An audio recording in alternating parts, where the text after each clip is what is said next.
Amanda, a healthy, active, and energetic 18-month-old. She's eager to explore the world around her, but there's a hidden danger of lead-based paint contamination in many homes throughout Cincinnati. Lead is a poison that causes learning and behavioral problems, and children may accidentally ingest lead through normal behavior while living in an older home. The good news is that lead poisoning is preventable, and there are many ways you can protect your child. This video will show you the basic sources of lead in the environment and provide you with the simple and effective steps to help prevent lead poisoning in your children. The main concern that we have about lead, although it can affect the blood and it can affect the kidneys, is really how it affects the brain. And children really are very vulnerable to this because their brains are growing quickly and they're trying to learn all kinds of new things. And lead will interfere with that. And I see this happen in our clinic sometimes. Parents will come back when their children are older and say, well, you know, Johnny's just having a hard time learning at school, or he's having trouble focusing, or he just is hyper or is more aggressive than some of the other kids. And this is when we see the effect of lead. It's not usually at the time that they're exposed. And so it's really important for us to try to prevent kids from having lead exposure in the first place. The most dangerous source of lead is peeling and chipping lead-based paint both inside and outside of the home. Here in Cincinnati, 9 of 10 homes built before 1978 have lead paint or varnish on the baseboards, wood trim around doors and windows, and in the kitchen and bathroom. Young children who live in homes with paint that is breaking down are at a greater risk of lead poisoning. But even if you don't notice chipping and peeling paint in your home, there is the hazard of lead dust. Household dust can be contaminated with tiny lead particles. Original windows are a major source of leaded dust in the home. While the interior of the window may be in good condition, the window well and exterior components are not in sight and may be in poor condition. So when a window is open and closed, the friction may cause tiny leaded particles to fall into the window well and onto the sill. When young children play near a window or on the floor and then put their hands, toys, or food in their mouths, the lead dust may enter their bodies. Older houses may also have lead water pipes, and lead particles can enter into your drinking water.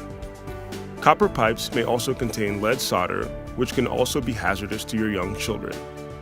It's really important that if you think that there are problems in your home, that you contact your landlord if you are renting your home, or if you own your home, you can contact the health department. They can give you some advice about what you can do to prevent your child from being exposed to lead in the first place. Lead can also be found outside of the home and in the playground. Other sources of lead include some imported items, ceramics, toys and costume jewelry made with lead, as well as some imported food products. Benjamin Franklin once said, "An ounce of prevention is worth more than a pound of cure." The most important step of prevention is the condition of the home. Properly remove chipped and peeling lead paint, especially in painted window areas, both inside and out, on porches and doors as well. The easiest single step of prevention is washing children's hands often, especially before meals and bedtime.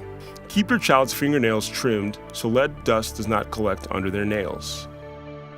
A lot of children will be crawling around on the floor and they'll be touching the floor, and there's little teeny bits of lead dust there that you often can't even see. And so it's important to be careful about cleaning, that you use, if it's a hardwood floor or tile floor, that you use a damp mop and not create a lot of extra dust. Another important step to protect your child from lead poisoning is good nutrition. Children should eat well-balanced meals. When children have enough iron and calcium in their bodies, they absorb less lead. If you are concerned that your child is not getting enough calcium or iron, talk with your healthcare provider. It is important to note that a lead-poisoned child may not look or act sick, so the only way to detect poisoning is through a blood test. And in the city of Cincinnati, because there are so many children with high lead levels and there's so much old housing, and we even see kids who are exposed when they're older, like over 2 years old, it's important to make sure that your children are continuing to be tested for lead up to age 6. In Cincinnati, children are usually tested at their doctor's office, twice by the age of 2, and then every year up to age 6. Know your child's lead number and remember that no lead level is safe. While Cincinnati's hard water provides protection against lead poisoning, it is always a good idea to let tap water run until you notice a drop in temperature. Use only cold water for drinking and food preparation. It is especially important to do this when mixing formula for an infant and giving tap water to young children. We've seen where lead is often found inside and outside of the home, and we've seen how children can be exposed to lead. If you think you have lead hazards in your home, take these precautions immediately. Have your home inspected or talk to the property owner.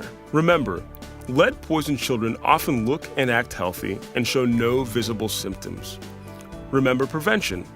Be sure children are not allowed near chipping or peeled paint, and take necessary steps to remove lead paint from the home. Remember to wash children's hands often, especially before meals and bedtime. Also, keep your child's fingernails trimmed. Wash windowsills, window areas, and floors regularly. Feed your child a healthy, balanced diet and feed them foods high in iron and calcium. Limit the amount of greasy foods. Let cold water run until you notice a drop in temperature. Have your child's blood tested annually and know your child's lead number. The good news is that lead poisoning is a totally preventable disease, and by taking the proper precautions, you can protect your child. The time to learn about lead poisoning is before it occurs, and the time to prevent lead poisoning is now.